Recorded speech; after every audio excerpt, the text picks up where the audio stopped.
¿Cuántos de ustedes tienen entre 12 y 32 años de edad? Excelente. Es increíble saber que cifras recientes de las Naciones Unidas indican que 1 de cada 50 jóvenes centroamericanos entre los 12 y los 32 años de edad no va a poder cumplir precisamente un año más de vida, no llegará a los 33 años de edad porque va a morir víctima de la violencia. Ese es un dato del año pasado y pensaríamos que después de casi 25 años en que Centroamérica ha venido superando las heridas abiertas de las guerras civiles, particularmente en Nicaragua, en El Salvador, en Guatemala, pero básicamente en el resto de Centroamérica, esa situación hubiese cambiado y no es así. En los años 80 se perdieron 150,000 vidas humanas, muchos de ellos civiles que quedaron cruzados en el fuego entre distintos bandos armados. Más de 1 millón de personas centroamericanas emigraron, la mayor parte de ellos como refugiados políticos hacia Estados Unidos y otras partes del mundo. Sin embargo, el año pasado, casi 68,000 niños y niñas de una edad estimada entre 12 y 15 años de edad cruzaron la frontera de México entre Estados Unidos tratando de escapar de los conflictos, tratando de escapar de la violencia. Lo hicieron sin el acompañamiento de sus padres. Esa historia es muy cercana a mi corazón porque a los 12 años de edad yo fui uno de esos niños. Mi padre había muerto algunos años anteriores y mi madre se encontró en una de las situaciones más difíciles que una madre puede enfrentar. Se encontraba en el dilema que si yo me quedaba en Nicaragua podía ser reclutado para servir en uno de los bandos armados o en el otro. Y muchas de las personas de la comunidad alrededor de Jinotega y Matagalpa, donde yo crecí, estaban saliendo exiliados hacia Guatemala, El Salvador. Eventualmente yo me sumé a esa caravana ciudadana, lo tuve que hacer solo. Llegué primero a Guatemala, después a México y crucé en un 31 de diciembre la frontera nadando entre el río que divide México de Estados Unidos. Eventualmente regresé a Nicaragua, pero regresé obsesionado por la idea de entender y quererme explicar a qué se debe que Centroamérica tiene esa incapacidad de retener al tesoro más maravilloso de toda sociedad, que es su juventud, que es su niñez. Y precisamente por eso, cuando terminé la universidad, acepté, como muchos de los que están acá, un voluntariado de 3 meses para trabajar ayudando en el desarme de algunos de los grupos armados que no habían entregado las armas después del conflicto armado. Y fue así que acepté ese compromiso. Esos 3 meses se convirtieron en 10 años de vida. Llegué a esa comunidad, esta en particular es en la frontera con Honduras, en donde me habían asignado la responsabilidad de identificar y encontrar a un combatiente que pocos meses anteriores había hecho un atentado contra uno de los candidatos presidenciales, y si él no aceptaba desarmarse, se le iba, como dicen en términos militares, a eliminar. Y preguntaron si había un voluntario, un loco diría yo, que iba a pasar durante meses buscándolo en las montañas para llevarle una carta del entonces presidente y decirle que se le daba una amnistía. Esos 3 meses, como repito, se convirtieron en 10 años, eventualmente trabajando en el desarme de 4,200 combatientes en la zona norte de Nicaragua y dándoles capacitaciones para poder aprovechar las habilidades que ellos tenían durante la época de guerra y que las pudiesen utilizar en tiempos de paz. También en asistencia humanitaria, esta es ya la persona que se le denominaba el lobo desmovilizado. Sin embargo, yo aquí no vengo a contarles lo que yo hacía. No es una historia acerca de mí. Les vengo a contar lo que yo aprendí de esas comunidades, de esos desmovilizados. Y ese trabajo que eventualmente me llevó a más de 25 países del mundo trabajando en los temas de reintegración, en los temas de desmovilización. Me llevó eventualmente a una universidad, la Universidad de Harvard, donde hice la maestría, tratando de entender lo que se conoce como sociedades posconflicto, eventualmente en la Universidad de Yale. Y la respuesta que nos dan es que somos supuestamente sociedades fragmentadas. ¿Y qué quiere decir eso?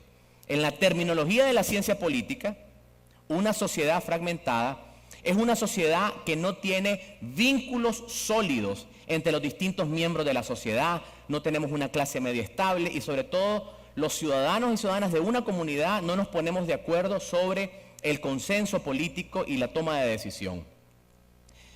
La gran pregunta que hay es que si realmente somos sociedades fragmentadas o somos estados fallidos, o qué es lo que está fallando. Mi tesis es que lo que ha fallado son los liderazgos. ¿Y qué es lo que dice algunas de las literaturas alrededor del tema del liderazgo? Y las vamos a resumir en 3 ideas. La primera es que el liderazgo es la capacidad de convertir la visión en realidad. Y yo quiero sostener que eso es un error en las sociedades que no tienen cohesión, que no están unidas. La otra propuesta es que el liderazgo es carisma fundamentalmente, con distintos nombres, la capacidad de inspirar y movilizar a la gente a cumplir su misión. Y la otra propuesta es que el liderazgo es la capacidad de generar seguidores. Lo que sostenemos acá es que esas premisas, si no están necesariamente equivocadas, funcionan en sociedades que tienen cierto nivel de avance. Y veamos algunos de los errores. El primer error es pensar que el carisma en liderazgo puede resolver los problemas. Y propongo que es un error porque el carisma es un arma de doble filo.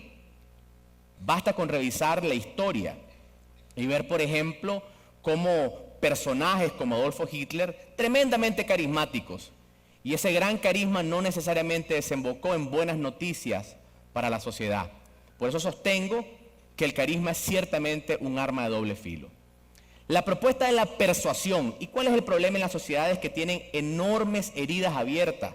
Bueno, que cuando surge un líder con una enorme capacidad de convencimiento, si esa persona no tiene en su corazón la capacidad y la humildad de entender la posición de las otras personas, también puede utilizar esa gran capacidad de convencimiento para dañar la sociedad. Y la otra propuesta es la visión. Y la gran pregunta acá es: ¿la visión de quién? ¿De qué visión cohesionada podemos hablar en sociedades que no se ponen de acuerdo sobre el sueño común, sobre el país común que queremos construir, sobre la comunidad común que queremos construir? En ese sentido, un liderazgo fuerte es lo que proponen los teóricos. Y es la gran premisa: necesitamos liderazgos fuertes en sociedades débiles, cuando realmente lo que necesitamos, sostenemos acá, son instituciones fuertes. No hemos tenido un problema de liderazgo fuertes, como tampoco hemos tenido un problema de minorías, como sostienen otras personas. Basta caminar por las calles de Managua, por las calles de Tegucigalpa, de San Pedro Sula, de Guatemala, para ver que los grandes excluidos no son las minorías. El 70% de la población de Centroamérica es menor de 30 años. Los jóvenes están excluidos y sin embargo no son la minoría. Hay exclusión de la mujer, que tampoco es la minoría. Y por eso les quería proponer algunas formas de poder repensar el liderazgo basada en algunas ideas recogidas con esta experiencia. Y les quiero compartir las ideas de un filósofo que no se estudia en los colegios, tal vez ustedes lo han conocido, pero no es muy conocido en los textos.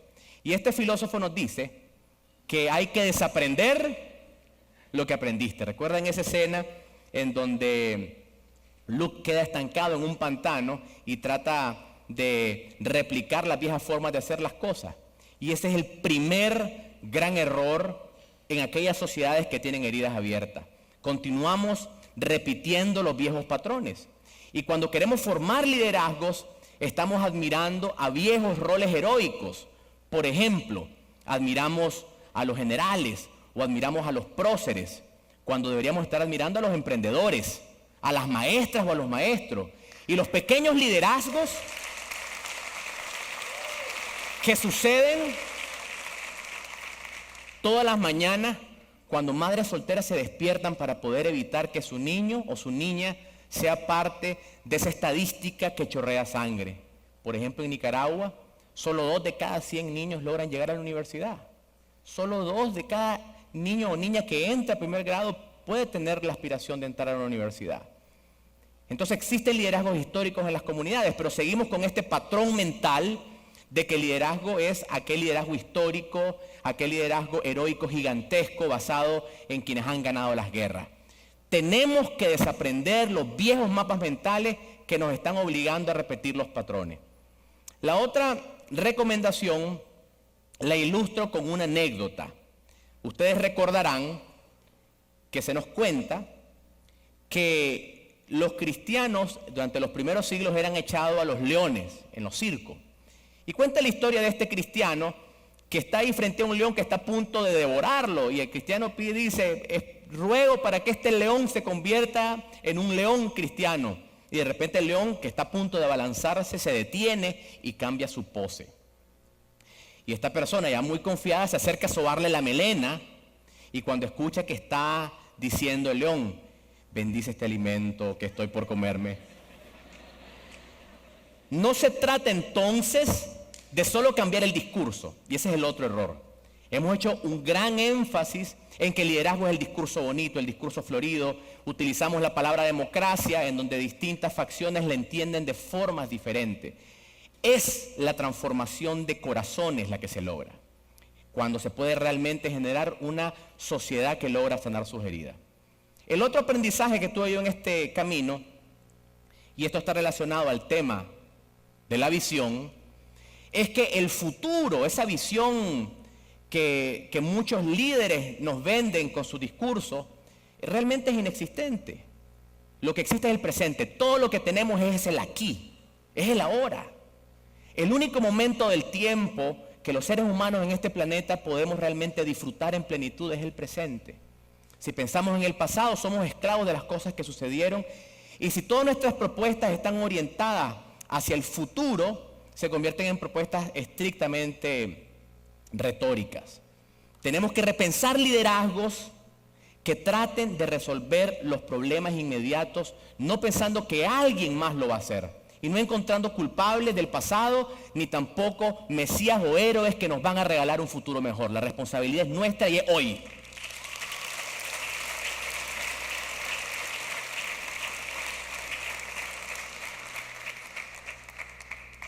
Y la otra gran lección es la compasión.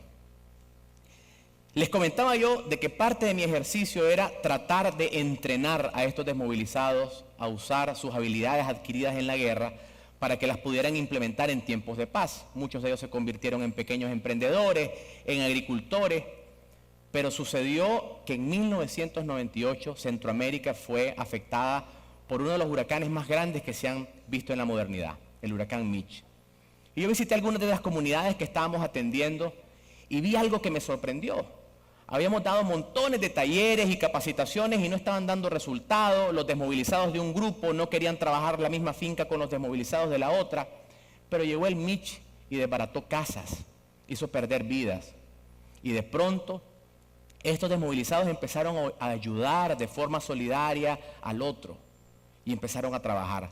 Habían entendido la compasión. Y en ese momento yo sabía que era precisamente un antes y un después de todo mi proceso de trabajo con estos grupos. Yo tenía un enorme conflicto emocional en aquel momento, porque uno de estos grupos había participado directamente en afectar a mi familia en tiempos de la guerra. Habían participado en la confiscación de los bienes de mi familia, en la expropiación, e inclusive algunos de ellos en la tortura de mi padre. Y me tocó decidir en un momento si yo iba a usar la autoridad que se me había otorgado desde una función pública para favorecer a esa comunidad o seguirla sirviendo. Y después de ver la compasión que los mismos desmovilizados tenían con su comunidad, decidí servirles con amor. Lo que quiero decirles con esto es que nos han enseñado que ejercer liderazgo tiene distintos rostros. Existe el rostro que le he llamado paternal. Liderazgo es poder, y es cierto que es poder, es autoridad, es influencia, es eficiencia, es control. Y este tipo de liderazgo a veces es necesario, no es que esté necesariamente equivocado. Pero sociedades que acaban de pasar por traumas y que están divididas, sociedades que han vivido guerras, comunidades en donde hemos perdido al vecino en distintas facciones del conflicto, requieren no necesariamente influencia y control, sino en ciertos momentos un ejercicio de liderazgo desde la confianza, desde la humildad, la flexibilidad, la compasión o el amor. Yo les quisiera preguntar a ustedes, ¿con qué tipo de liderazgo quisieran que les guiaran? La recomendación que quiero que se lleven esta noche es que tenemos que liderar a nuestro prójimo de la misma forma que nos gustaría que nos guiaran a nosotros. porque podemos ejercer control, eficiencia sobre casi cualquier grupo, pero solo podemos sanar y liderar Centroamérica y nuestra comunidad si lo hacemos con amor. Que la compasión esté con ustedes. Muchas gracias.